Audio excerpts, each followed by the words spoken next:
Marty Ranson was the dork of Doddsville High. You get undressed in there. His classmates laughed at him. Are you ready? Here's Marty. Where's the fish? They tormented him. Where's the fish? And then they went too far.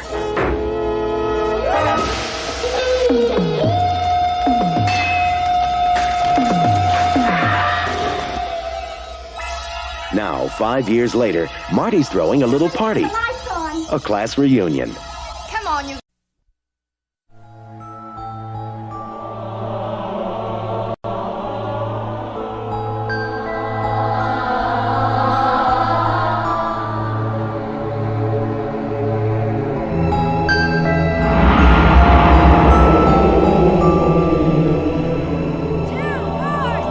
In 1982, Crippen High School was the scene of a series of brutal, savage murders. The homicidal maniac who committed the crimes was never captured. Now he's about to return. Killer to the left! Killer to the right! Stand up! Sit down! Right!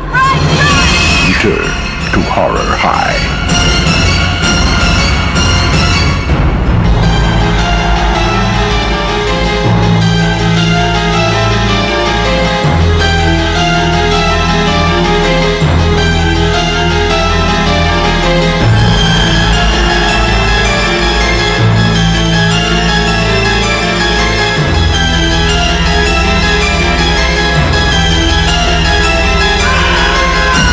Return to Horror High. It's a scream.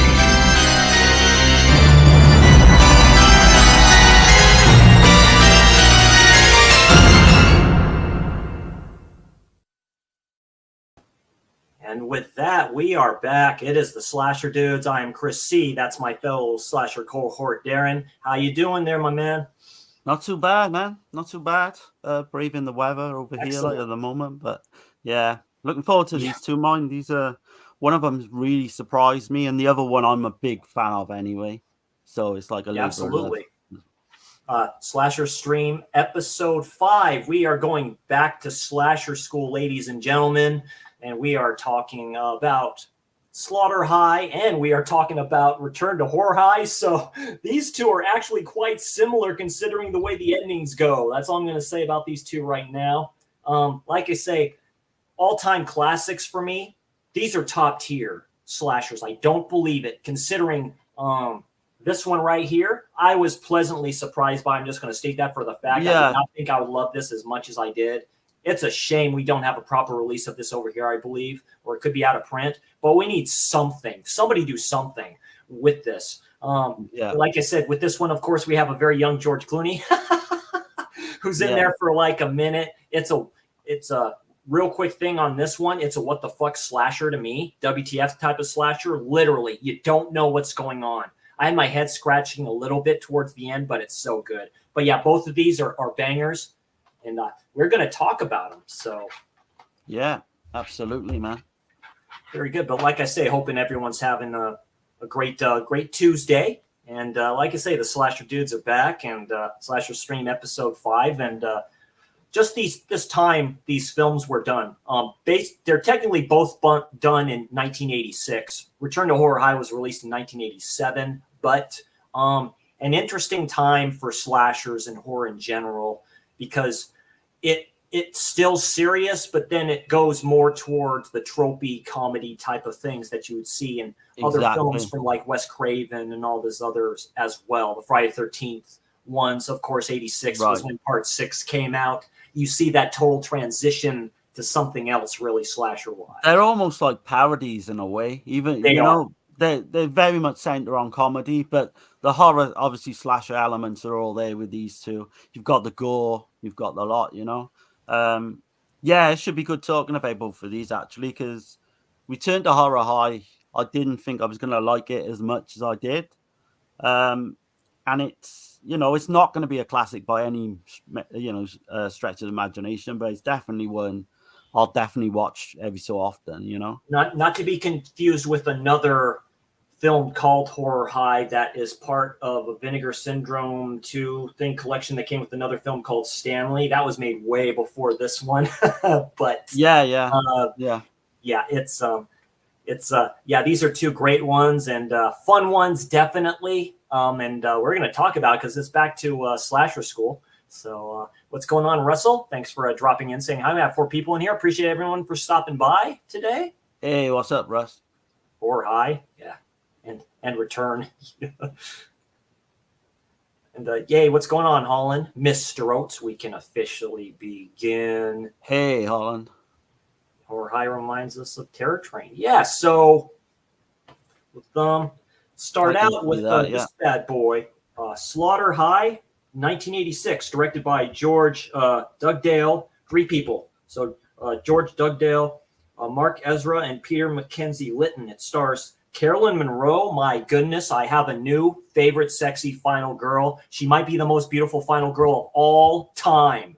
From probably Maniac, the oldest teenager you'll ever see. oldest teenager you'll ever see. Like I say, from Maniac. Also from the last horror film, both with the late great Joe Spinell. May he rest in peace. Yeah, she's done Hammer. She's a Bond girl, just like Bond girl. Miss Barbara Box. So you have a lot of common here. She basically plays herself in here. We also have a special appearance by one of the co-producers, Dick Randall. That's one of the greatest scenes I've ever seen. We see poster of course, Pieces in there. Yeah. And you see all this stuff too. And stars Carolyn Monroe's Carol, Simon Scudamere as Marty. Of course, we all know, unfortunately, it was a tragic story. He died of a drug overdose like a month or so after this. A lot of people said it is because of the film. They talked to his mother. It was like, no, because he was battling depression, unfortunately, for a very long time. May he rest in peace. He looked to do great things. Mentioned that he worked with special needs people as well. And he seemed to be such a great person. Only one-time great role from him, and then Carmine Lunacone as Skip, the funny guy, the comic relief in this. I love his character in this one. Yeah, great characters in here. It was filmed at St. Marylebone Grammar School in London and Holloway Sanatorium in the UK. So, yeah. It is crazy because growing up, I actually thought this was a US film. I thought it was an American film. It completely had me fooled. But then I realized, digging deep into it, the schools in the heart of like London. Yeah. And I think Sean Clark has actually done, he hasn't posted it yet, but he's done a kind of like looking at all the scenes of the film, locations. So keep a lookout for that. But yeah, when you look back in it, I kind of think, oh, why was I fooled? Because you can kind of tell that school is English. But no, it had me fooled, man. It really did.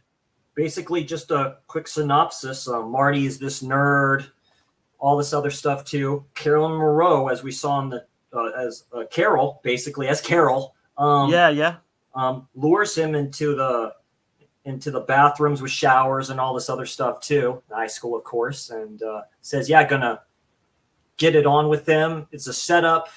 You know, he's already stripped naked. They put his head in the toilet, blah, blah, blah. And then they do a big setup here where they give him some bad marijuana. And then shit hits the fan with that.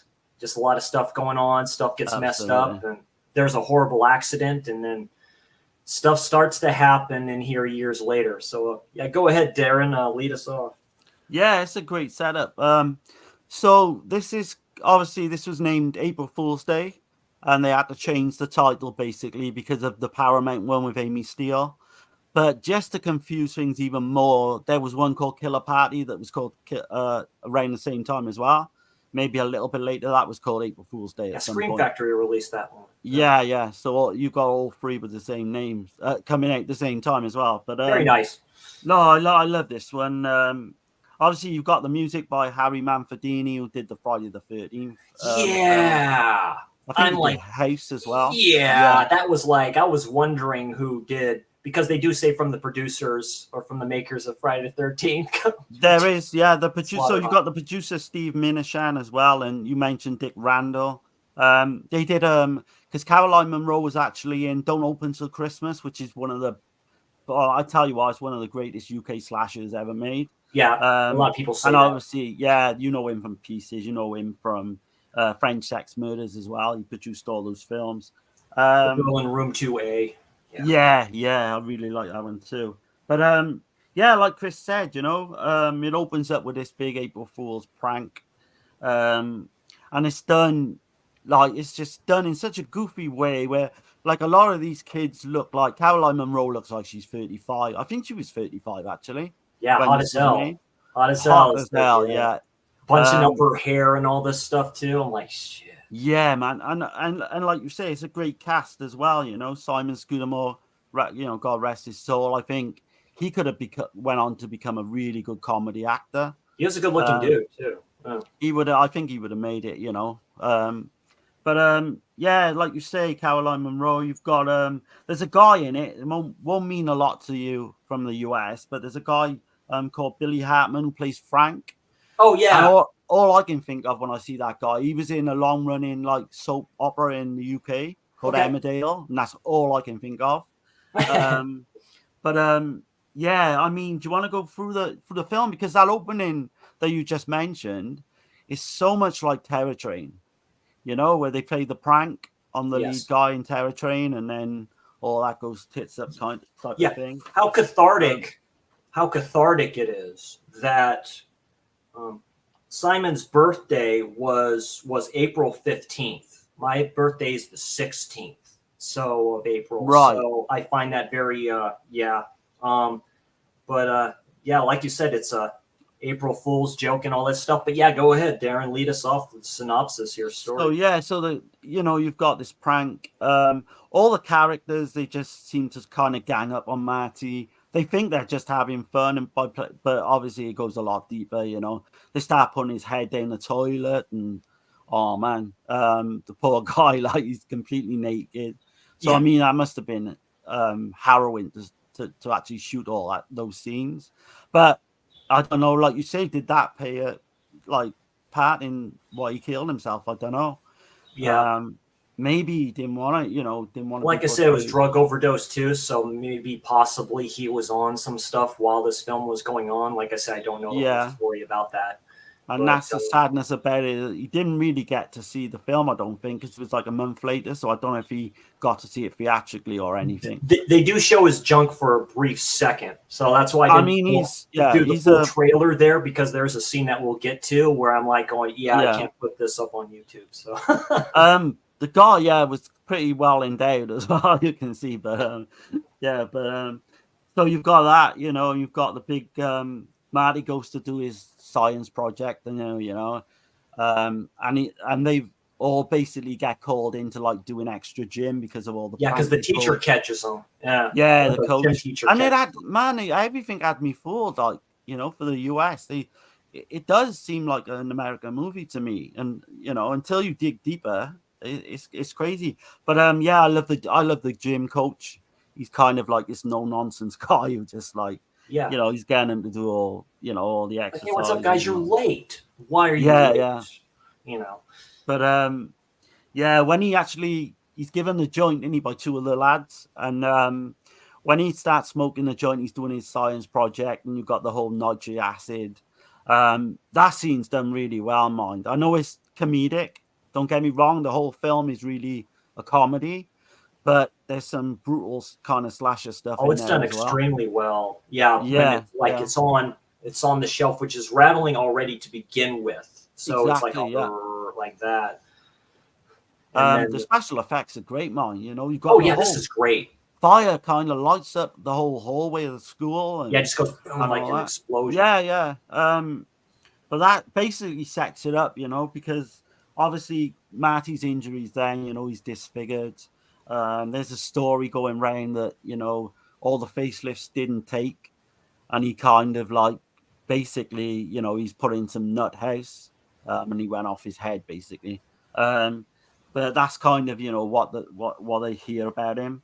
But there's some great stuff in this, because early on you got Carol, and she has this dream, doesn't she? She has the dream. They're taking him out in the gurney, Yeah. He grabs her by the throat, and she wakes up. I'm like, oh shit. That's another great shot. But did you realize, right? Do you know the apartment she's in there was Dick Randall's? And if you look at it, it's completely fucking out there, that apartment. So you could play that, you can play that perfectly then. So if you're playing as Dick Randall, which I am, I'm a huge fan of his. I mean, rest in peace. I mean, my God, you can't get better than that. Because you got, like you mentioned, his cameo as well. He's basically like Manny. Agent. Yeah, Manny. And he's trying to get a work in the porn, which is he's kind of the sleazy agent, which he fucking was anyway. Let's be honest. He's trying to get. With the dog and stuff like that. Oh, who's a good boy and stuff like that. So I wasn't talking to you. I was talking to my dog. I mean, man, she is really hot in this, Caroline Munro. God bless Caroline Munro. I mean, she did some. Yeah, she was. Yeah, I think she's hotter than this. She just was. She was meant for roles like this. She's nice in Maniac, man. Don't get me wrong, because she plays a model. But in this, I've mentioned, she's also in Don't Open Till Christmas. There's a lot of references to Don't Open Till Christmas, man, with Dick Randall and definitely with her. Yeah. And if you get to see that, Chris, she does this music number, which is great. I won't spoil it. But yeah, so the whole setup of the film then is like, we're kind of in a little bit like, I think it might be 5 or it might even be longer than 5 years in the future now, and they're all kind of ready to go back to their school reunion. They've all got invited. They all got an invite from They don't know who invited them, but they kind of, the in joke is they kind of think it was Skip, the comedy character, the guy who always plays the practical jokes. Yeah, you get introduced to Skip first in his Volkswagen. Yeah. And and it happens to be on April Fool's Day as well, which is great. Perfect. But we see all the characters, they all turn up, then there, you got Skip, I think his car breaks down, and he picks up Nancy, who's played by Kelly Baker, who's also in Don't Open Till Christmas. That's what I mean. So I'll keep going back to that. But she's a body count of people here. She didn't do many films. She did like maybe 2 or 3 films. And I've always liked her since Don't Open Till Christmas. I think I like all these characters too. I like all these characters. I'm invested. You have to get me invested, specifically in slasher films. You have to have me do it, and I'm invested in these characters. They all work well together. It's like she's all making fun of them. It's like going, oh, whatever, like that. Yeah. They're all unique in their own way as well. You've got the couple that ended up getting married. And then that doesn't end too well. But it doesn't end too well for any of these, to be honest. No, they do not. But you've got Frank, who's kind of the tough guy on the motorbike. I mean, the characters is what you love, innit? That's basically like even Marty in the pickup and stuff like that. Says, "Oh yeah, I know how to do this. I'll help you out." And they just end up towing them to the place and stuff. He's all sitting there smoking his Volkswagen Beetle while they're just all pulling them in the old school trucks. So, and the whole setup, again, to revert to another film, you got Class Reunion Massacre. I think this is very much influenced by that film as well. Because they all go back to a class reunion and they get picked off one by one by this killer and all these different masks. So, they get to the school, they can't get in. Happens to be this big thunderstorm. Yeah, there's all much of ivy all over it. It's like never been opened again after that, and it's like, what's going on here? Yeah, they can't get in. All in decline, all deserted. But two of them managed to get around the back and break in. Like you say, I love it because you've got this whole storm happens at the same time. Yeah, right. It starts raining and stuff. Yeah, they all decide to go in. But like you say, it's been vacant. Hasn't been used for years. You get Frankie turns up, then on his motorbike, and he falls off his motorbike, which is quite funny. Yeah. But then you get another nod to Friday the 13th, because you get Joe in the hockey mask, So, for like a brief moment. Oh, that's which it's got to be a nod, Obviously, Dick Randall. That's when you can get away with stuff like that. Absolutely, yeah. But the whole school in this film is like a character as well. It's really creepy. It's late at night, It's almost gothic-like a little bit. Yeah, there's shadows here, there, everywhere, But yeah, someone's basically put up a big welcome back banner, and they put on food. They got drink with and all that. with their lockers. Yeah, they put their yeah, lockers in there for creepy, each yeah. one. Yeah, that's another film we're going to talk about here. But Right, yeah. The creepy thing with the lockers is Carol finds this note as well, and it says, "Dear Carol, what are you doing Friday night? Movie maybe, Marty." I mean, yeah, that kind of like tells you there. I think they know something's up at that point. The dude's old shoes and stuff like that is like, yeah, my old gym shoes. Yep, it's them. They have beer there. Exactly. They have everything there. Like, let's drink some beer. There's some other things that they look at because that's when the Skip character notices the locker and says, "This is Marty's." Like, you know what happened to him? Well, he tells the story, to your point, like they said they couldn't fix him. He was so disfigured. And now he's out there somewhere and stuff like that. He does the fake pulled back thing. Like I say, this all predates Scream. Yeah, all these are better than Scream franchise. I want to make that perfectly damn clear.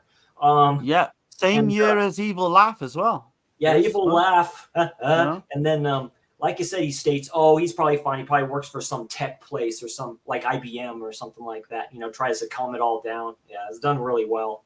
He's great in this.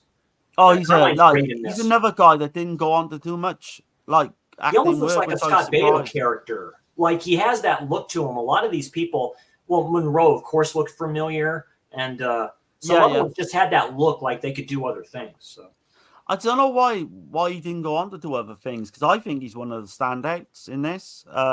Obviously, Caroline Monroe probably is as well. But when they find his locker, there's like a rat in the locker, and he's got Marty's yearbook. And they start looking through that, and that becomes like quite a prominent thing later on in the film. Yes, with the yearbook and the whole prom night thing, Yeah, the prom night, right. Just as you said that, it's a nod to it. Yeah. Oh God, I'm going to be mentioning so many films doing this. Like, hey, that's fine. Go ahead, Darren. They're all good, nods. Refreshes my memory to stuff like that. But what do you think about the killer's mask, the jester? I personally think it's one of the best looks of a slasher killer. For me too. It looks like the one from the House on Sorority Row too. It does. It looks about really, that one as well. And maybe that was an influence, actually. If you think I don't know if that was made maybe a little bit before that. Yeah, that was 83. Yeah. So no, I love it. I love the whole idea of that. And like I say, it's the one you don't see them, of course. They need to bring that back. In certain, where you don't see them, I like that, so it makes it a whodunit type of thing. Yeah. But it's funny enough, it's the same mask that Skip used when they were doing the prank. So he had the jester. Yes, it's the exact same. It makes it even more creepy. But yeah, and then basically, you get a series of these guys that all basically getting offed one by one in these different kind of grisly ways. Yeah, the first one with the beer. I think that's the first one where it's like, let's have a beer and let's just start drinking and have a beer. I think, he does a contest with them and stuff like that. It's an old redneck thing. You hit it. Usually you're supposed to hit it here at the bottom of the can. Okay, because I didn't know what. Yeah.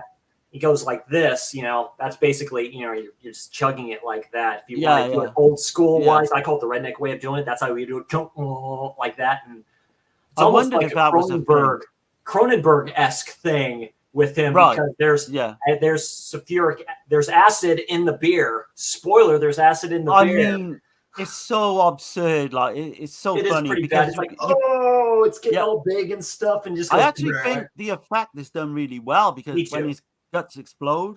But there is another kill just before that, actually. So you've got Digby, the janitor.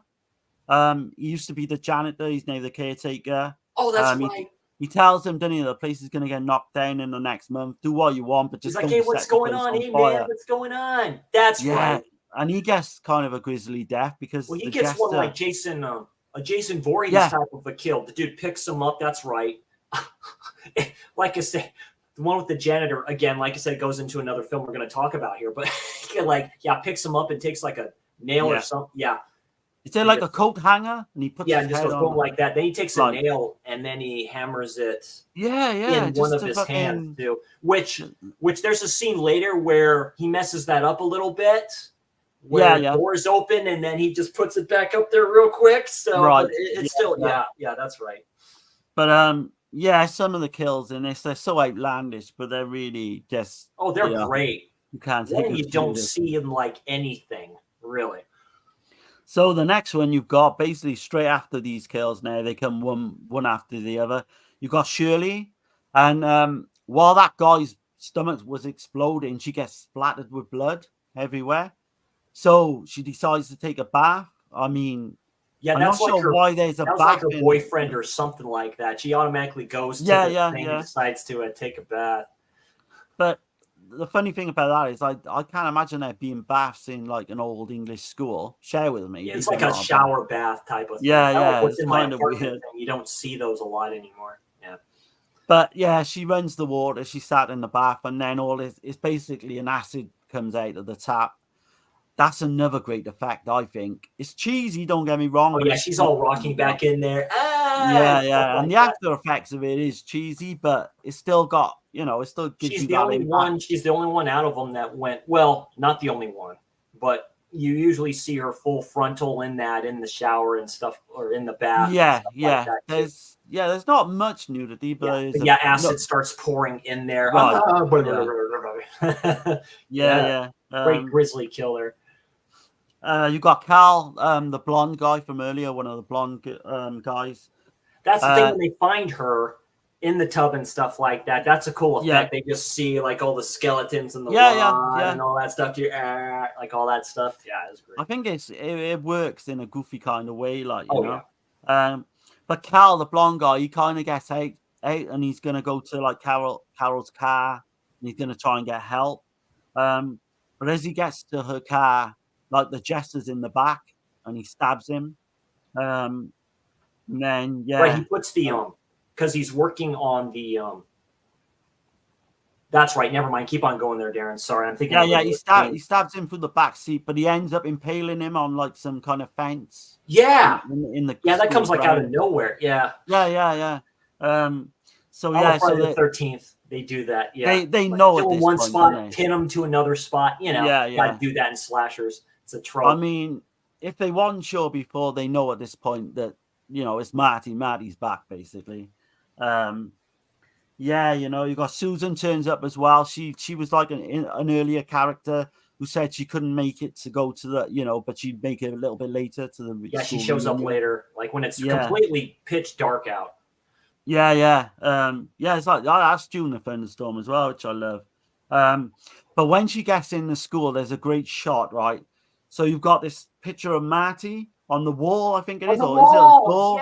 Yeah. Well, him all looking all weird and shit. Yeah. Fucking hands come out, man. That's such just a great like shot. that just did it. Boom. Yeah. Yeah. It kind of reminds me a little bit Day of the Dead in one of the scenes in that. But that ending. Yeah. With the Laurie and Cardell, she just I think turns and there's that look on her face like there's no hope. Yeah. Right. Lost. Yeah. So the guys then, the ones that's left, they're all kind of thinking how the hell they're going to get out because there's no way out. He's kind of electrocuted all the windows and all the doors are nailed up and all that. But they find this old tractor and then they decide to like, maybe this is the, this old tractor can get them out of this. He's like, says we can get out of here. It's like, unless you want to mow some lawns or whatever like that or plow something. Well, that's right. Yeah. He says you probably get like 10, 12 miles out of it. From it, yeah. But it's kind of creepy, that is.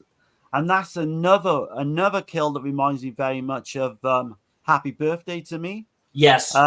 Because he's basically working. You've got Joe, he's working to try and get this tractor fixed. All the guys leave him and say, look, come back in an hour or so. And come back in an hour, I'll get it done. Yeah. And he's like, you better get it done. Skip's like, you better do it. You better do it. Like, we're getting out of here, He's like, okay. And like Marty then, the jester Marty, he creeps up on him and he obviously thinks it's Skip. But he takes the thing away from the tractor and he's like, no, what are you doing? And he turns it on. Yeah, So, like the fan or whatever, or it's like the blades in of the tractor, I should yeah, say. brr, like that. No, no. And they just end up eviscerating him basically, You which is see that great. blood splatter, which is iconic with films like that, just like like that. Yeah. I mean, yeah, they do come thick and fast at this point, but there's this weird subplot as well. Like Stella still fancies Frank, even though she's with Yeah, Joe. she tells him like she wants to do it with him, and then Yeah, she she tells tells him he's the father of the baby as well, like she had, which that is she crazy. didn't have. Yeah, she says she had an Yeah. abortion, and I'm Oh like, right, yeah. whoa, But okay. he would have been the father. And he's like, oh, come on. Yeah, and there's a scene with them where they're trying to have sex in bed. He can't Yeah, get because it he's up. like saying, like, say something, turn me on or something like that. Oh man, Like, that's so funny. He starts saying tits, screw, fuck, yeah. and all this. Like, it's brilliant. Like the comedy in this is great.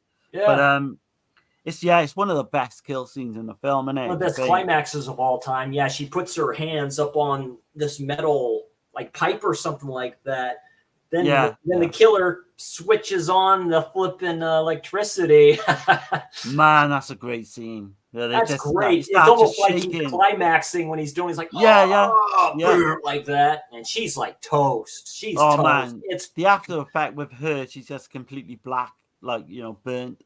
JT mentioned that on JT's horror discussions when he did his more top kills or something like that. He didn't mention that. You gotta love this would definitely the sex in the bed kills. There's just something about those that are just special. Yeah.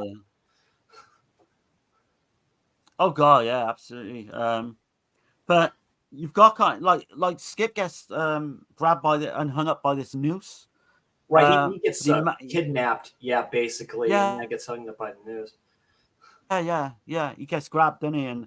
But he kind of gets out of it, doesn't he? He kind of escapes from it. He's like struggling. It looks like he's dead, and then he's just moving a bit, which loosens the other tie, and then he just flops down. Exactly. So he's probably basically knocked out. Yeah, he'll pop up a little bit later, but so you've got Nancy and Carol then. They come across this film that was being played when they did the actual first prank. They were filming it as well. And that's where they see Marty's yearbook, and you start to see, Nancy's right, they go into that room. Yeah. There's all this prom. Much like prom night. Yeah. So much like prom night. Prom night kind of like crosses. Yeah. She's like, the girl's like, fuck this shit. Yeah. She's like, F this mess. I'm out of here. I'm just done. Screw this mess. And, Moreau goes after her for a second. She's already gone. She's like, nope. She makes it outside, which it's daytime, by the way. Yeah, and this is like dawn, so the sun basically surviving the day. We have to survive. They make a thing like we have to survive because this is the anniversary of what we did to him. We have to survive the day or survive April 1st to like noon or something. Which is completely wrong. Because the director was saying I don't know why they included that, because April Fool's Day runs till like 12 at night. 12 at night, and it was like afternoon. It was broad daylight. Yeah. It's all running out there. It was kind of weird why they put that in there, but they did it for a reason because of the plot, basically. Yep. But she ends up in another really kind of nasty kill. Yeah, tar pit. Yeah, which I like. You don't see that. There's just grass, and all of a sudden she drops, and it's like hot tar or something like that. It's like a cesspit or something. Yeah. Sewage. And he doesn't have to really do a lot, the jest of the killer. He just basically kicks her, and because it's like hot and stuff like that, and that's basically it. Where it's just like done. You never see her again. Yeah, and that was another good kill. I mean, they all are in this, but she ends up getting drowned. She's gone. So Marty then, he kind of jumps out of this picture as well, of his picture, when obviously Carol's like basically just starts running around the fucking place now, doesn't she? Like she's the last. She's the final girl. I think she sees a dead caretaker, and he's hung on the wall, like we said. Right, earlier. Like the typical scene like that. You start seeing everybody. Yeah. I think the scene with her now, because we're like 20 minutes to go in the film, all the cat and mouse between her and the killer, I think it's as good as anything I've seen. Oh, no, it's good. It's a great chase. It's a great chase. And it goes on that's and the on. cherry on top of a lot of those. Those hit the sweet spots for me a lot in films like this. If you do it right, I love it. Yeah. They're all about, the chase scenes at the end, the Yes. stalking and whatever. And this is, one of the best. She comes across this toilet and it's overflowed with blood as well. Yeah. Again, maybe another nod to The Shining. I don't know, films like that. She and all these dead bodies start falling down in slasher style. You see that in all of Friday the 13th. I think the whole music, though, so we got this annoying theme song, right, which I like anyway, but a lot of people seem to be annoyed by it. Oh yeah, like we saw in the intro.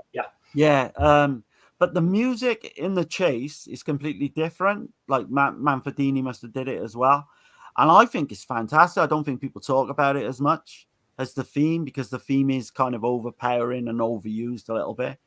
But the music when he's chasing her around the school is fantastic. I mean, I had to go back and listen to it twice. You got Marty now. You got obviously Carol. He's chasing her around his deserted school, and you see him in shadows, and you see it's superb, man. He kind of like I said earlier, he jumps out of this picture, but he grabs the bat, doesn't he? Because she got a baseball bat, Carol, and he grabs the baseball bat off her, and then just continues to stalk her with. But we think that's going to be like his murder weapon, but it's not, because then he discards the bat for like a javelin. That's right. And there's a great scene when he's poking through the curtains, which he's hiding behind one of the curtains. Yeah. Again, I think that was done in curtains, so there's loads of nods, man. But I like that scene as well, where she's hiding. But he ends up grabbing her feet, doesn't he? But she manages to get away. He gets up to her like a couple of times, and it's just that scene where he's holding the bat and he's just going like this, this way. Right? Yeah. But then you got the scene. Well, I mentioned earlier before we were on air, and I think I got the films mixed up because I got this mixed up with Horror High. But there's a scene in this now where Skip gets killed, and it's exactly like the Fun House, where she's hiding behind the door or like through the hallway because he goes past the wall. Yeah. He goes past that because he's thinking about it. Then he goes past down the hallway. Right, exactly. Then all of a sudden she's like waiting with the. Was it hatchet that she has or whatever it is? Like an axe, yeah. And just all around, bang, whoops, kill Skip. And that's completely ripped off from the Fun House, where you've got that guy on, basically one of the lead characters gets killed accidentally because he's through on the ghost train, and but I mean that's what makes these good, I think. She even ends up, she pushes Marty through the window, and he goes dramatically through this window and ends up. I mean, he still keeps coming back, man. He's like Michael Myers, Jason, right? Michael Myers,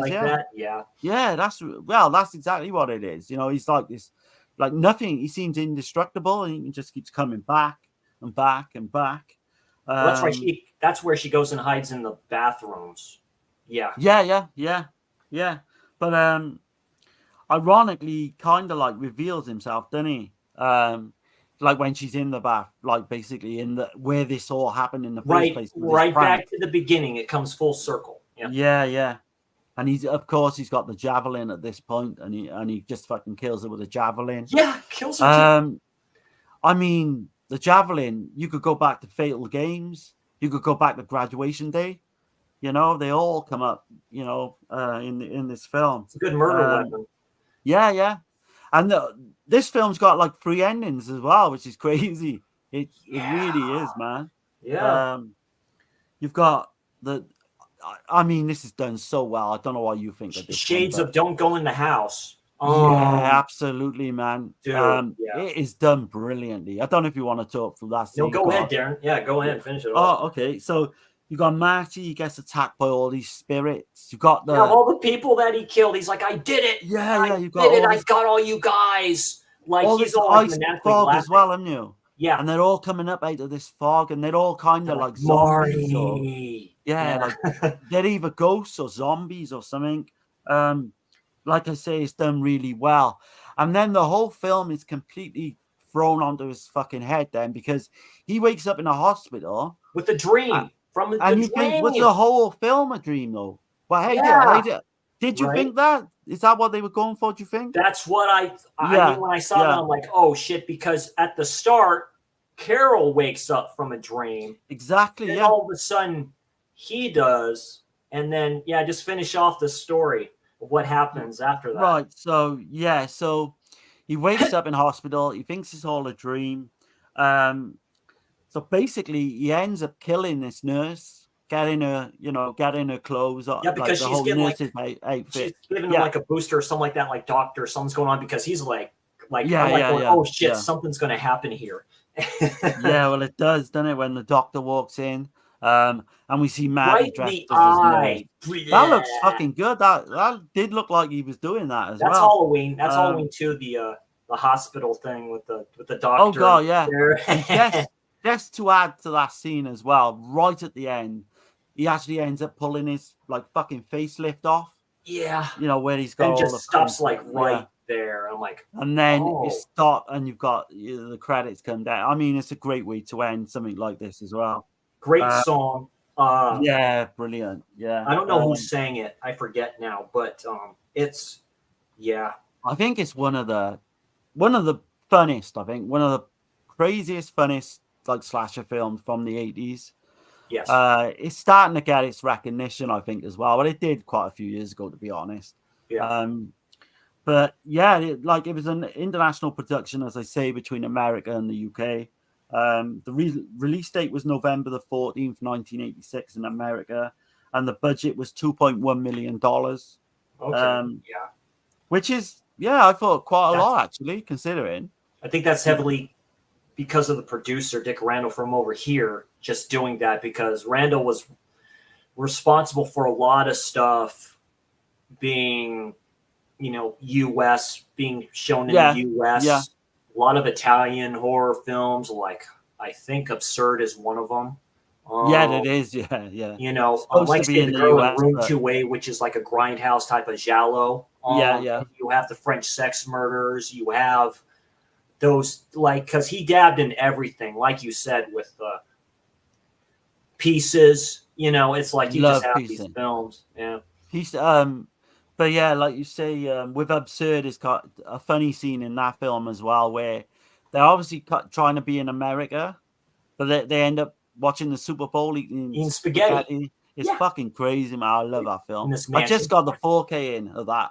Oh yeah, from 88 films. Yeah, limited edition one as well, which I need to fucking dive into. But without going off on a tangent. So it's set in an American school. It was actually filmed in England. Under the title April Fool's Day, which I said, blah, blah, blah. I don't want to say what I said before. But it was on a limited theatrical release in the US. The release expanded, so they kind of got more and more viewers for it, well into the spring of 1987. Oh, the VHS days, that had to make a killing. Oh, man, I've got the old Vestron VHS to this as well. Oh, yeah. With that Jester cover, is the best I've ever. Yeah, it's even better than that cover. I'll have to show it, or you can Google it. Actually, it's really cool. Yeah. There's a lot of different ones there. Yeah, absolutely. So just to finish off, I won't say too much more. But the film opened up in 38 screens, earning just under $1 million between April the 24th and April the 27th. 86. And it was released as April Fool's Day, actually, on VHS in Japan. Nice. Kept that title. But that's Slaughter High, man. I don't know if I think I may have overtalked you on a few of that, Chris. No, not at all. Like you said, this is a first time. This is a first time watch for me. My score, I gave it 4.5 out of 5 stars on Letterboxd and a heart. This is a strong 9 out of 10. This is top tier slasher. This broke the top 5. This broke top 10 easily. I'm so glad you liked this, top man. 10 easily. Yeah, it's a great film. Like I said, we don't get Scream without these films. You just don't. I mean, Wes Craven was no dummy. He looked through all of these. He had to look through all these films. It's like, this is great. The other one we're going to talk about, but what's your overall thoughts on the film? Oh man, I love it. It's another high 9. I think what kind of gets forgotten is a lot of people say like, and the golden age of the slasher was 1981, I think. Yes, But you've got some great films in 82, 83. I mean, if you include it, you could include the Italian films as well, Blade in the Dark. But I like this 86, 87, where you've got cheerleader camp. You've got a lot of the fun ones, not to be taken seriously. I think that's a good era of the slasher. I know I keep on blabbing it out, but Body Count. I mean, 87. Body Count. I forget what time that was, but it's just they're all following this trend. Yeah, following this trend. April Fool's Day, the actual one with Amy Steele, that has got a big influence on fucking Return to Horror High. Like I say, that one scene, Friday the 13th Part 6, Jason Lives. I mean, you have these films like that. Even you've got Blood. You've got Blood Lake come out in 87. There was a ton of them. Yeah, there's good stuff. Stage Fright. Yeah, Stage Fright. Yeah, absolutely. There's another one Severin might release. I hope so, man. I'm praying for that one. Yeah, so you would think that's going to come at some point. But no, I love this film. There was 3 directors to this. Mark Ezra is on one of the commentary tracks, and he's very informative about the whole film. I've got that as well, Chris. I have got that edition because that was kind of the first way to see the film uncut was that DVD. Yeah. But I mean, if you get a chance, just save up a little bit or what have you and get the best on Blu-ray, because I think when you said you were kind of interested in watching this, I turned around and I said you didn't I? If maybe get the DVD first just to see if you like it. But I still like DVDs. I watch a channel, and he mentions everyone thinks like DVDs are the redheaded stepchild runt of the litter of physical media. I mean, a lot of these were stuck for a long time on this format. I'm not saying this is the best transfer for it, but I like that old school VHS feel of it and stuff like that. And I had a blast with it. So there's a poster from the Arrow DVD. That's terrific. Some of these Arrows, if you can get hold of these old Arrows, then they do pop up on eBay now and again. They do. Get a nice thick booklet as well. But I don't think this will get a 4K though, because the picture quality isn't that great on the Vestron Blu-ray, because I think it was shot in like a soft focus, wasn't it? Like I said, there was talk that Severin got it. That'd be shocking if that's the case. Severin is real. People shit on them. They're very good with their transfers. They're very. Someone mentioned a 4K about it as well, but I mean, so I can see a 2K transfer on a 4K of it because they've done that before. Yeah. Because you can tell even with that DVD, man, you can tell it's done in soft focus. It's not soft focus, 35 millimeter, definitely. Yeah, it doesn't pop out to you or anything. But yeah, that's But But like I say, Slaughter High. So highly recommend this if you have not seen it. God, I don't know what's wrong with you. But it's top 25 slasher of all time. Oh yeah, easily, dude. Yeah, absolutely. This being an excuse to get a projector and show this in the backyard of your house. That's all man! Imagine watching it in 35 millimeter, man. That'd be great. Oh, that'd be terrific. Back in that's 80s. Yeah, that's Slaughter High. Like I say, all time. Like just getting back to it. Oh, it's a classic. Like anyone in the comments, if you've seen it, what are your thoughts? You thinking we're actually? Yeah, Russell's seen practically all of them. So. I love Splatter University as well. That's again, not a lot of people used to like that, but it's kind of got. Like I say, a lot of these films are getting their just due wise. I've heard about that where she's supposed to be kind of like the hero type of a person because there's another AI type of unit doing like the killing and stuff like that. So that looks interesting. I really like Megan a lot. The PG-13 version is fine. Really, you didn't need to add the extra blood for that, but I wasn't a big fan of it, to be honest. I didn't hate it, but I was kind of lukewarm on it. What's up, Rob? Thanks for joining, Rob. Stopping by, saying hi. Hi, one of the greatest names on YouTube. I love that stuff. And I heard about that. Yeah, I've never seen the collector films before. Oh man, seriously? Yeah, I've never seen the collector films. I've heard about the third one being put shut down. Yeah, there's obviously issues with the director and the people, all this stuff too. It happens with these films. I don't think it was the best idea because I've been keeping track on that story. Not the best to do certain things. If there's no point in doing like a third film, why even do it? You know what I mean? So right, the second one is a piece of shit, man. But that first one is one of the. It's kind of in the like the Saw. It's kind of it kind of predates it a little bit. Yeah, around that vein type of thing. You would love the first one. The second one, I was completely disappointed with. It was awful, but yeah. Yeah, so we'll kind of see how that all goes. Okay, next one up on this slasher stream, episode 5. So here's the film. I was pleasantly surprised. It started out slow for me, and then I ended up just loving the hell out of this film, and that's Return to Horror High. Yeah. 1987. It did come out in 86, but IMDb says 87. Directed by Bill Frunlich, who did a lot of TV stuff. Yeah, he did Freddy's Nightmares. He did a couple of them. Yes, he did. He did a horror type series too, The Outer Limits. So he's part of that as well. Stars Lori Lethin as Callie, Brendan Hughes as Stephen Blake, and Andy Romano as Principal Castleman. Andy Romano, great actor. All these are great actors. Brendan Hughes looks very familiar. I'm trying to think if he was in Bad Dreams or not.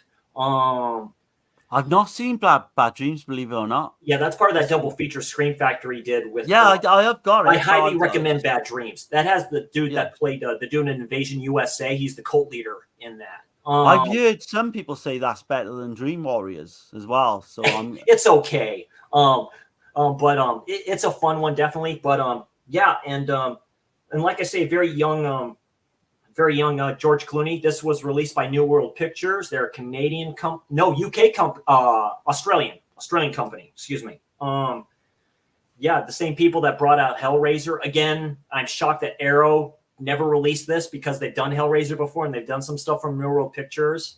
I think there's an out of print Blu-ray of it somewhere. I was highly surprised. If you can get the 88 Films one.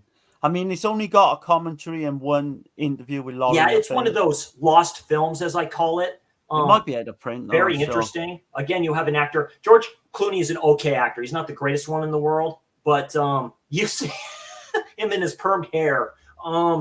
He's in here for a minute. This was filmed in my neck of the woods in California, in Clark Magnet High School in La Crescenta, California.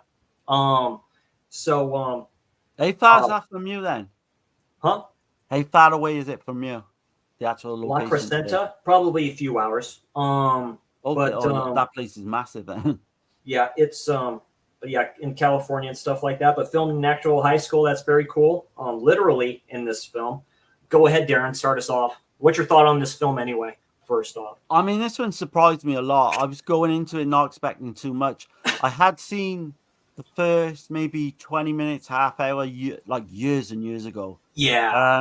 And again, it wasn't the fact that I thought the film was bad, but it just didn't draw me in, and I didn't really go back to it. So when Chris mentioned he wanted to do this, like I'd well up for like giving it another watch. So yeah, you've got the music I want to mention as well, which I really like. Great cover, by the way. This is terrific. It is. This is terrific. There's a great trailer to this as well. But yes, there is.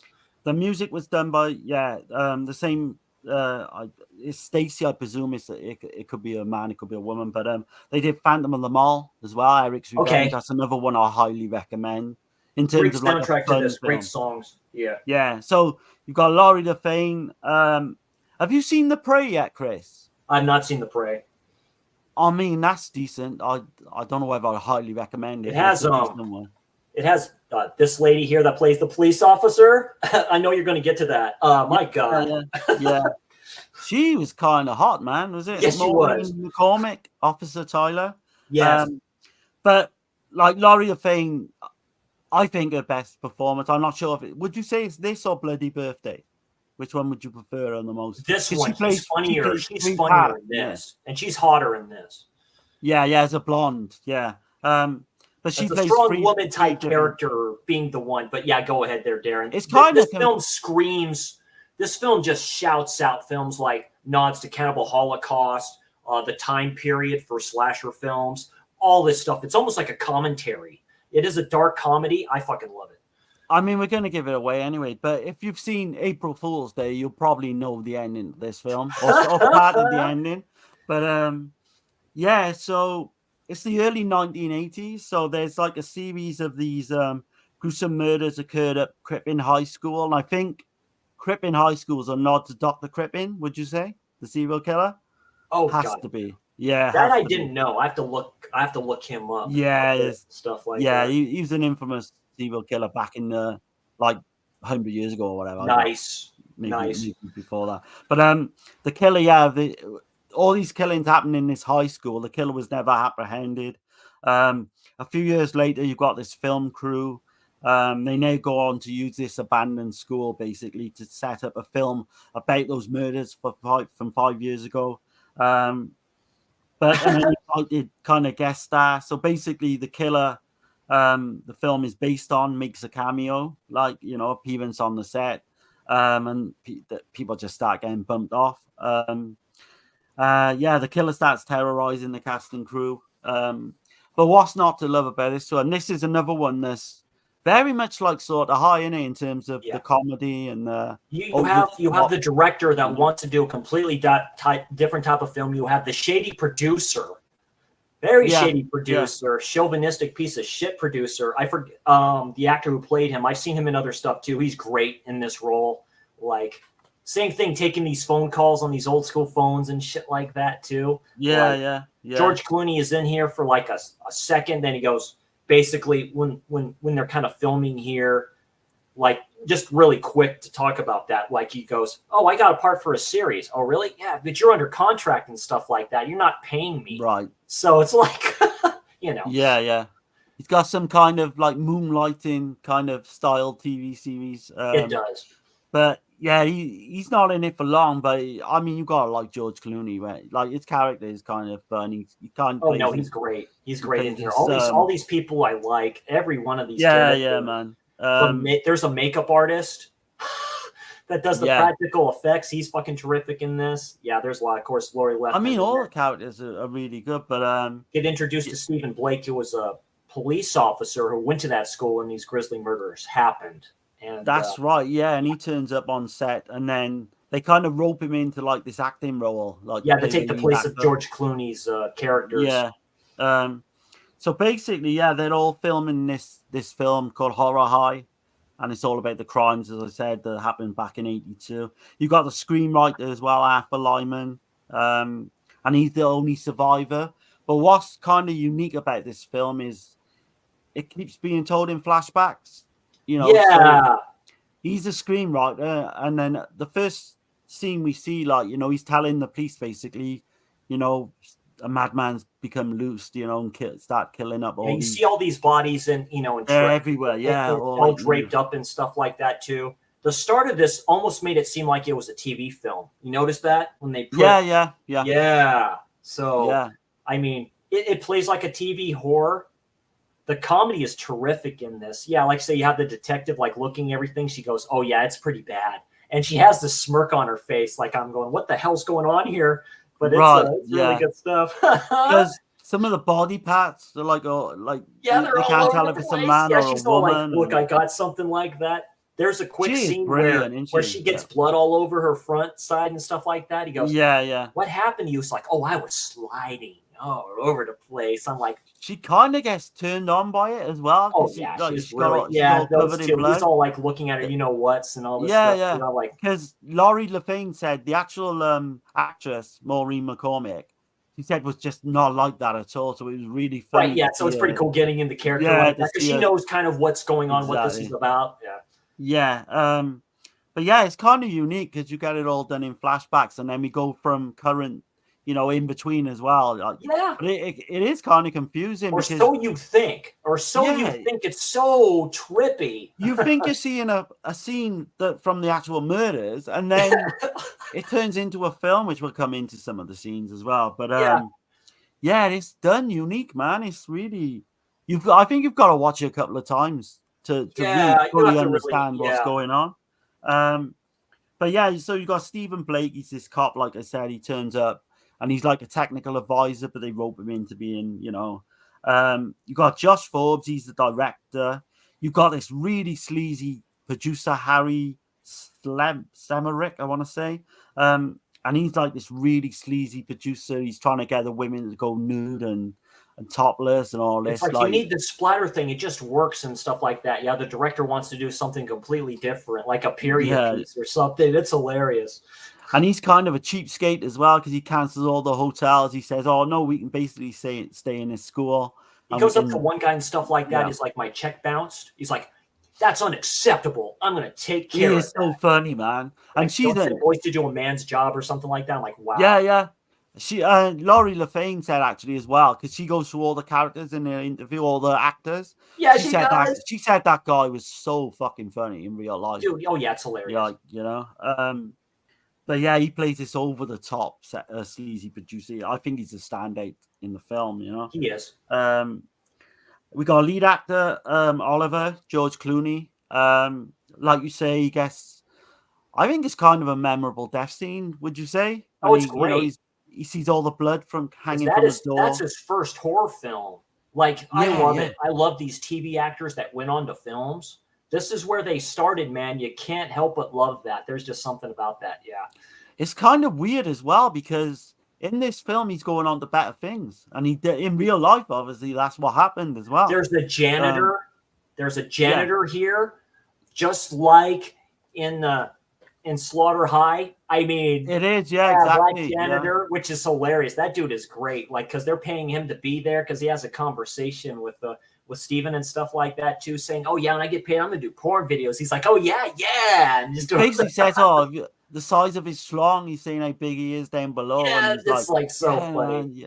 And he's it did remind me of Slaughter High. The janitor and that. Because there's interesting, because through this film you hear this creaking sound of wheels. Yeah. Like, you could say like from a mop bucket, but.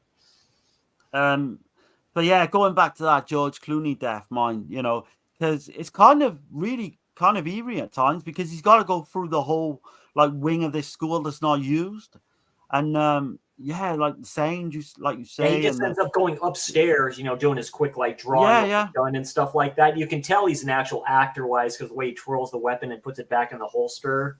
Yeah. Notice that all that John Wayne type shit and stuff like that. He sees all this blood, then he dripping down. He ends up he goes into this other room, and then he's up against the window, and you can see him, getting killed basically. Yeah, just basically a bunch of blood just goes down. Yeah, through the crease and stuff like that. Yeah. And even though we don't see everything, it's still really effective, I think. Like Laurie LaFane, we got to mention her as well. Obviously, she's plays 3 roles. She plays the lead, Callie. I think she does a really good job.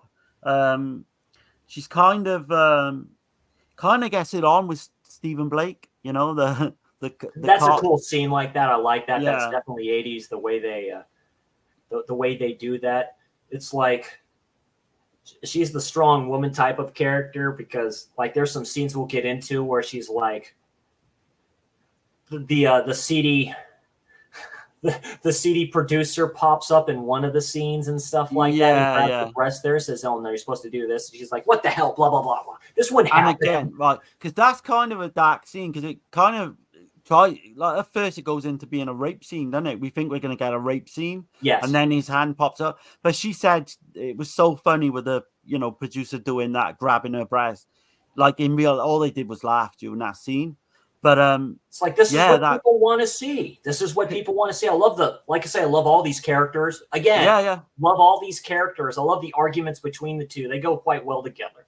So you've got the football quarterback, and he kind of gets in this bet with this other student who's gonna, if he can, like, basically bed, this one girl. That scene was a trip, right? Yeah. Like, he's trying to get her, so he goes into the women's locker room and he picks up one of the naked, like, chicks and stuff like that. Yeah. Says, "You're either going to go out with me, or I'm going to take her outside fully like this."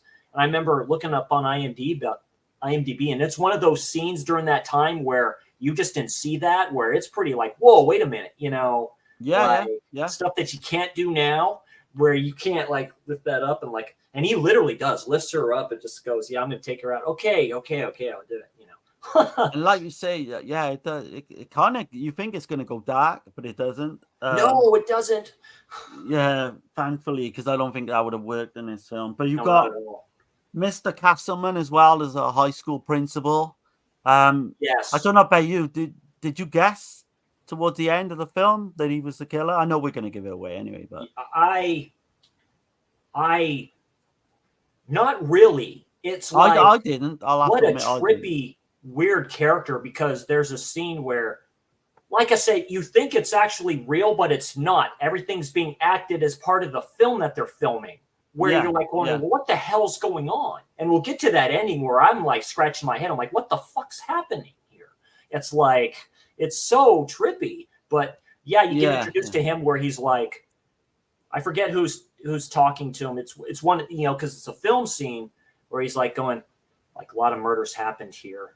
And I was the principal here at the time, and it's like, I remember them all. That's where it goes to that flashback scene, what you think it is. And yeah. I think there's kind of a backstory as well. Because he says he remembers all of them. He says, I remember all of them. Yeah. All this stuff, what happened. I'm like, So Stephen Blake was going back to like 5 years previously. He was at the high school himself, and he was in like this relationship with this young girl. But then we find out later on that that's actually the principal's daughter, and that comes into play a lot. Yeah, the last name and all that stuff too. Yeah, they mixed up the last name because she didn't want to be known as the principal's like daughter, basically. Yeah, that's a good backstory. I knew there was something. There's something going on. Yeah, but I didn't quite work it out at that point. But yeah, so you've got Arthur. He keeps changing the script. Because the producer wants more gore. He wants more sex, more gore. And it's kind of an ongoing joke where he keeps coming back, like he's rewritten a scene and he just says, no, that's no good, and all that. But there is some decent death scenes in this, like kind of grisly as well. Yeah, there's the one, like I say, yeah, go ahead, Darren. Yeah, we'll get into those. There's the one where the actor gets decapitated by an axe, but we only see it in the background in like a shadow. Yeah, it's the producer, or it's one of the producers like looking at something, and then you see it through like the classroom door. Like, yeah. I mean, yeah, great. I think that's great. That's Stephen Blake, the cop, and now the lead actor. He kind of finds this arrow scratched in his old school locker. Where it's like that wasn't there before. Yeah, exactly. He said that's a fresh scratch. So at this point, they're getting knocked off one by one, like Slaughter High. But there's a cool scene where the one guy gets dragged like his head first into what looks like this kind of fucking sand pit or something. Yes, yeah, it's like really weird, man. Sand play pit or sand lot type of a thing. Yeah, man, but it's done so well because he obviously goes there. This thing kind of moves on its own and kind of like makes him go into this sand pit.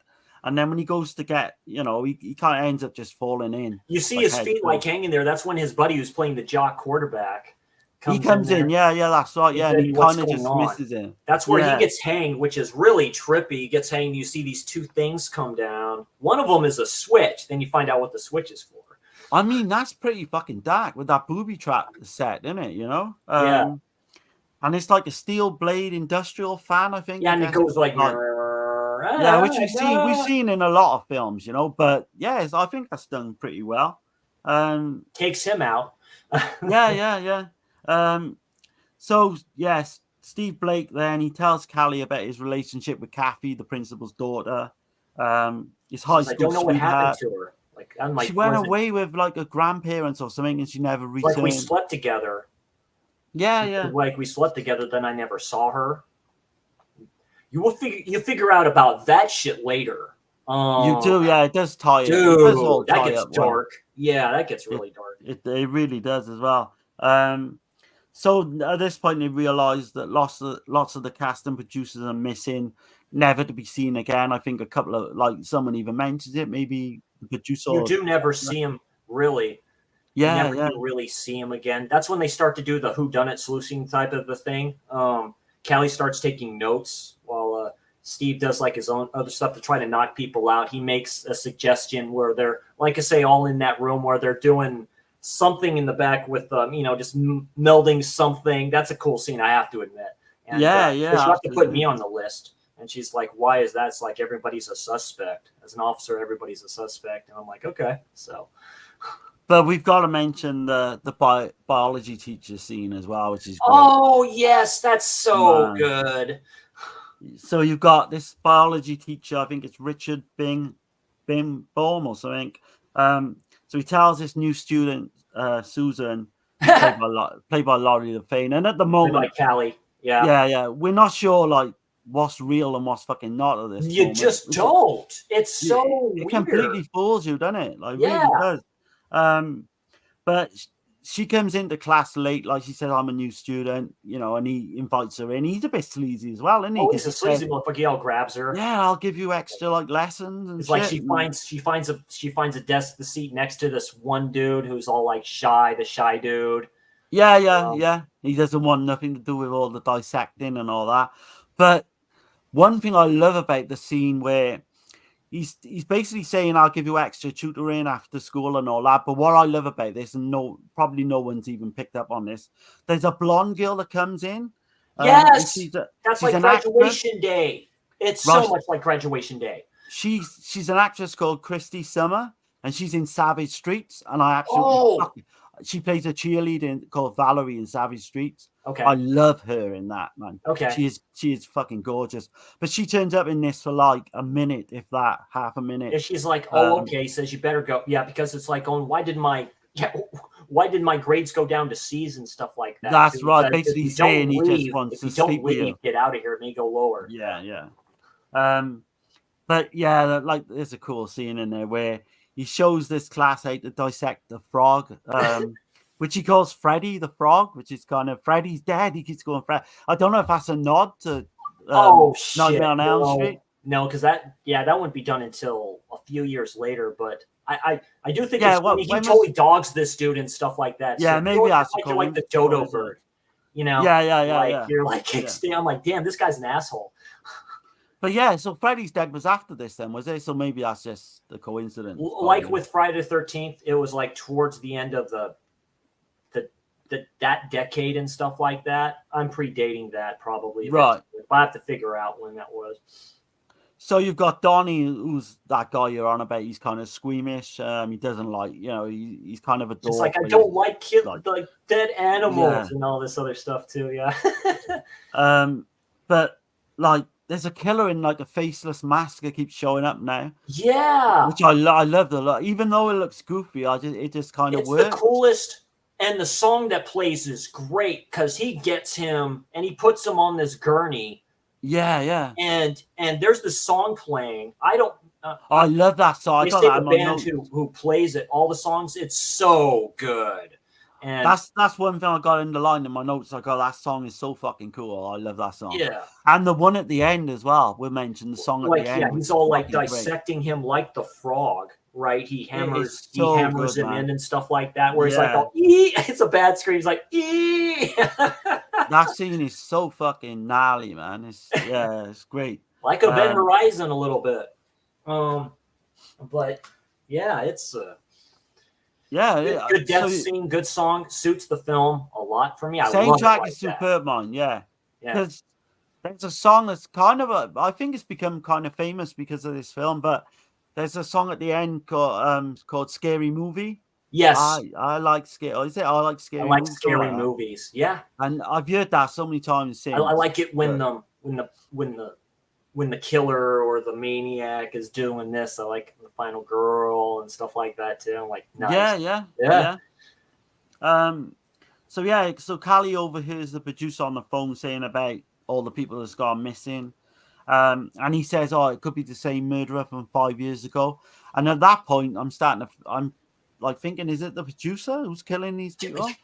Because there's like a scene too where he's in one of the producers is in one of the bathrooms and he's saying the phone and stuff like that. Says, there's some killing going on here like a few years ago and all this other stuff in 82. Yeah, blah, blah, blah, blah, blah, and all this other stuff too. So she's all writing the shit down. Yeah. And that's where we get a little bit after that. We get where Steve finds out that Kathy was actually from the high school, was in fact the principal's daughter. And the principal's daughter the actual principal tells him that she went on to like grad school. Because she just went away. He's very Andy Romano. Andy Romano is great in this role. My God. Oh God, yeah. It's like he has almost like PTSD, from all this shit. And all this stuff too. I want to say, like, after the sex scene that they do, which is done very well in my opinion, it's a dream that she has. This thing, the guy comes through like that top window door on the door and like breaks his neck, and this chase scene real quick, and then it's that scene you see in the trailer where she goes into the car, which that's a goof, by the way, because the steering wheel on the car is different than what they say the car is that she goes into, which I think is hilarious. Oh, okay. I didn't pick up on which that. is very interesting because it's the janitor that's in the car. Yeah. And you see the janitor go, like that. We'll get to that later. And then she wakes up. I'm like, going, what the hell? I'm like, dude, that's a great scene. It's a great sequence, isn't it? And when they're making love as well, you've got the cheesy song "He's the Only Man for Me," which I don't know. I just love shit like that. Me too. Oh yeah. But yeah, like you say, you've got the dream. They come up in sort of high. It comes up in a lot throughout the sparks and stuff like that. That's great 80s sexiness, in my opinion. But yeah. So basically, you got Steve and Callie now. They decide now that they want to kind of try to investigate everything. They find this trail of blood, don't they? That goes through the whole school, like the whole goes through right to the gymnasium type looking place, basically where the sand pit is at. That's where they find like the two heads of the producer and then somebody else. The first AD as well. Yeah, the first AD. Yeah, so you start seeing these clues going back and forth there. Yeah. But the music, do you know when they're going down the hallway and they see all the blood? Yeah. The music in that scene is really creepy, man, because it's really good. It's a good soundtrack. It's got like a heartbeat going on as well. Yeah. It's fucking really effective. It's a good bass to that. That's definitely 80s bass, like at its finest for stuff like that. Yeah, man. Yeah.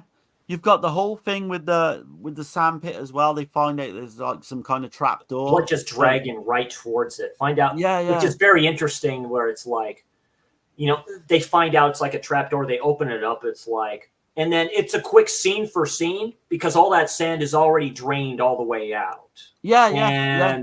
But it's a scene for scene where it's like flashlight. Yeah, let's get a flashlight. Okay, we'll both go in there because she's like, you're not leaving me here. We're gonna figure out what's going on. It goes down to some kind of basement, like some basement corridor. Yeah, because they slip, and they fall through, which they lose the flashlights, which is funny. But there's such a great scene because they come across this old classroom where you've got all the fucking dead bodies are all in, or you've got a load of dead bodies all at different, Yeah, they're all like in veils. Yeah. So they never really explain. They don't because it almost looks like that his daughter, doesn't it? Like of what's going on.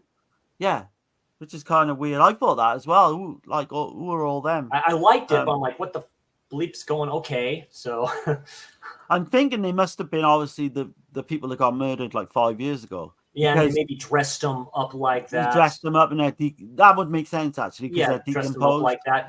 Because I was thinking about that. I'm like, going, okay. Yeah, they're decomposed. So thinking about it, they are them, the murder victims. But you've got like Amos, the janitor, is there. The black janitor. Yeah, he was acting all kinds of nuts. Yeah, man.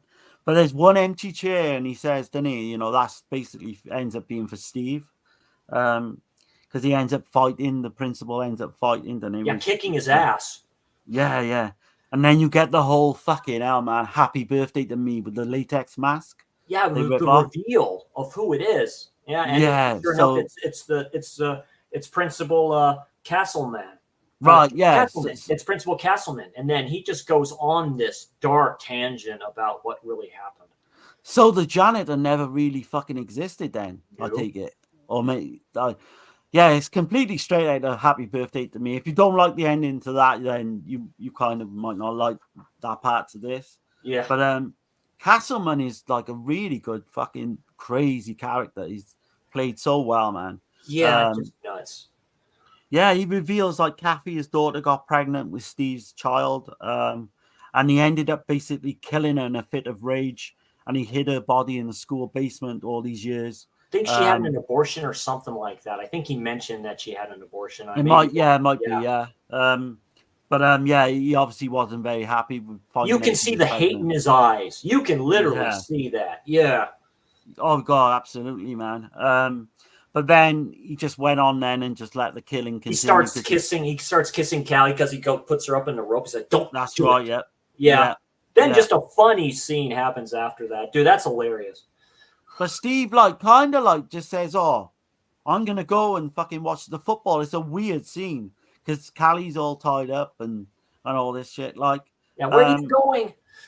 But then he just turns around and he impales him on this fucking javelin, doesn't he? The principal on this javelin. He picks up the javelin, and then it's kind of like, "Oh, you're crazy." He says that. He's like, "You're crazy." Yeah. Or whatever like that. Straight up javelin, like that. And he's like, yeah, it's really like funny. She's all like, "Well, you thought you were going to leave." It's like, "No, I don't like football." I'm like, because it's like the Steelers and not the Steelers, maybe the so-and-so and the Raiders are playing. And he's like, "It's okay, I don't like football." And you like see that look, and I'm like, I mean, yeah. He's dead there. Yeah, go ahead. It's after that because it goes back to the daytime.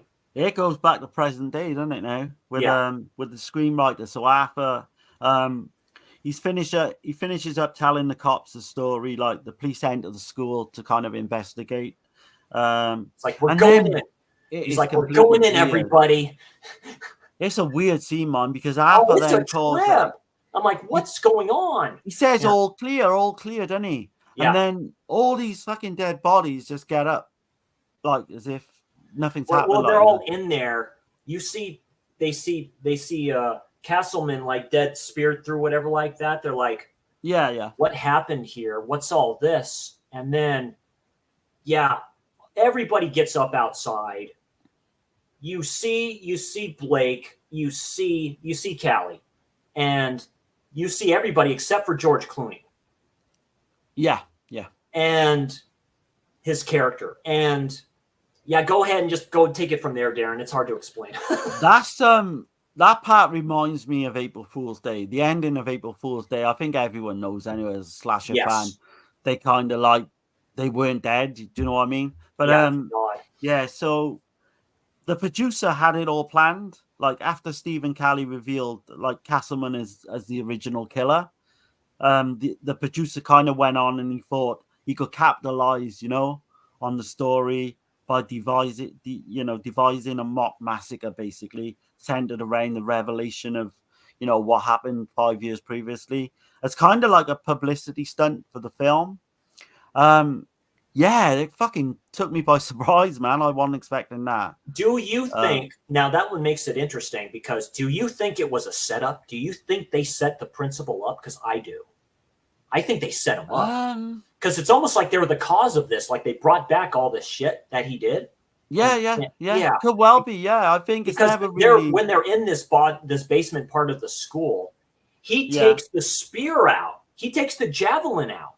Like he's like, okay, it's like, and he's all like laughing about it because it's all like maybe fake or something like that too. Makes you wonder. And they start unloading on him, and he's like like that. Then they finally kill him. I'm like, damn, he goes like right through the wall and all this shit too. That's when they keep shooting. I forget what the detective says. He says something. He's like, she all like looks at him with that nice little sensual look on her face. She's like, oh damn, He's like going like protection, Because they come outside then, and then they basically say all the dead bodies are gone, right? So is the killer still out there? Like they're thinking. Well, they're like before, like I say, before everyone leaves. You see the dude that does the makeup effects and stuff like that. He has those yellow gloves on, those cleanup gloves on, and he goes, "Next time we'll do this or something like that." I like it when they're like going, "This was a great idea. See, I told you it would work," and the director's like, "I don't know. You can get in deep shit for this." I'm like, "Oh my god, it's Cannibal Holocaust." Right? Yeah. Dude, it's Cannibal Holocaust. It's like when you're watching it first time, like it can be a little bit confusing. One of the other producers, the black cameraman or whatever it is, and stuff like that, says, "Hey, can I get that head? Cool, thank you," and all this other stuff too. It's great. I'm like, what just happened? What the fuck? I'm like, what is going on? And I mean, that's not even where it ends as well. There's another great, another couple of endings to this, really. So we see Arthur as a screenwriter, and he sat at his typewriter ready to do the sequel, basically, Return to Horror High. And he's got this framed photo of Principal Castleman. Yeah, his father. Desk. And it's revealed that it's his father, which is like the another what the fuck or moment. the producers, Man. Yeah, I was literally thinking, what the fuck? Yeah, the screenwriter and stuff like that. And and I mean, there's a great shot of him with the typewriter, and you've got the blood dripping down. Then he just turns and he smiles. He's going, "Oh, damn!" So, and he just sees this, like, he looks up. I think it's like kind of an unseen figure, and he shakes like "Dad," and that's the way it ends. And then you got that scary movie song, which is brilliant at the end. God, yeah. Yeah, man, I really enjoyed it, man. Like I said, there's no sequel to this. Crazy to think. But yeah, I'd have loved to have seen. Yeah, I'd have loved to have seen a sequel to this. And they could have done it as well, I think. Like I said, it's like I said, I don't have. Like I said, this is just a bare bones. This is the Midnight Madness release on DVD of Return to Horror High. It just has the trailer, but see if you can get that 88 films window, Chris. You might be able to get it cheap. Yeah. See if you can get it used or something. There's a few stuff here that just shots that weren't included in the film, which is of a woman right here. Okay. And a certain lingerie and stuff like that too. That's not in the film. I don't remember this right here. Because it goes pretty quickly. Of course, you have that scene up there with all the dead bodies in there. So, like I said, quick synopsis for what they say. Like, say, Vince Edwards, Maureen McCormick, who's Marcia from the Brady Bunch, if you don't know. So, in the tradition of a scream and scary movie, it's really, really good. Like I say, directed by Bill Froelich, and say 1986, 87. My score, I gave it, I think 3 out of 5 stars and a heart. It's a solid 7 out of 10 for me. This can get higher. This is a fun slasher. I like it a lot. So for me, it surprised me a little bit. It's a strong 6. It's not quite a 7, so maybe a 6.5. But I was highly entertained. I mean, you're never going to take something like this serious anyway. No, it's the WTF Shallow. This is a true WTF film. It's a true film. Almost like a Giallo a little bit, where you think really hard about it, where it's like, whoa, wait a minute. It's like, right. This has like multiple endings to it. It just can be, but it's never boring. I'll give it that. It's entertaining from the word go, all the way through. I love the characters. The thing is, too, when Clooney's character is killed, the janitor is there mopping up the blood. You see that like really bad with that mop and all this other shit, this goop. There's great scenes in here with the makeup effects, like doing like she opens up, Callie opens up this door and there's like a head in there. And she's like, and stuff like that. And you see the makeup effects artist in the back and he all crawls through. He does a great job as that part. He's like, don't you see it? See, I made this myself. See all this stuff here? There's one scene where a dude like has like a fake like hatchet through his head and stuff like that. He's like, what am I trying to do here? What's my motivation or something like that? And he goes, you're dead.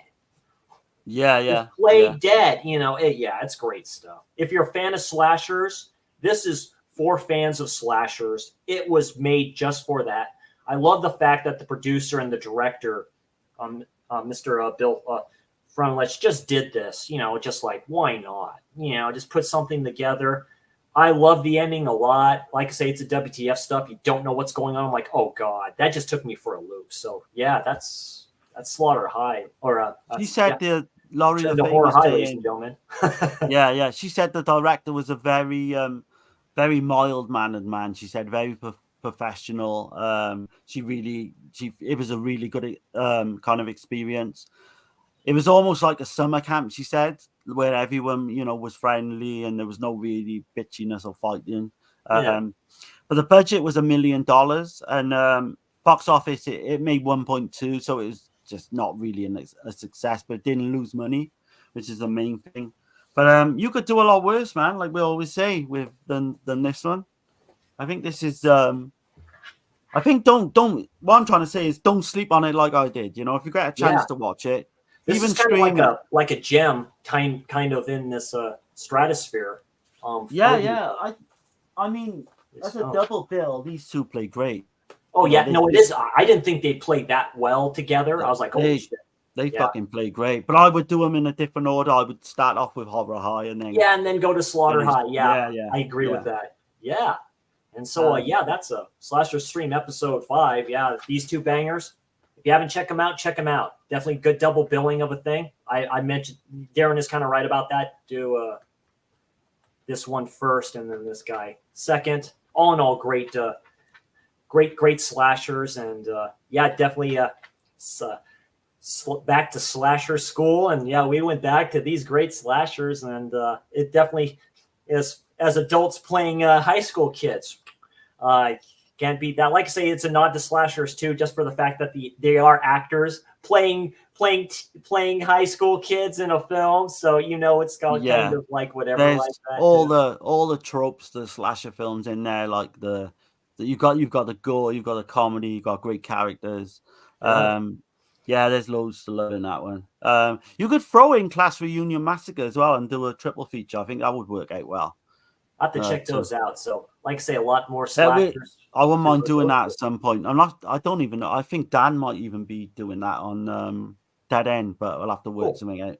Yeah, we'll work something out from that. Like I say, we can do great stuff like this later and stuff. But ladies and gentlemen, that was Back to Slasher School Edition, episode 5 of Slasher Stream. Slasher Dudes, me and Darren. What do you got planned on your channel?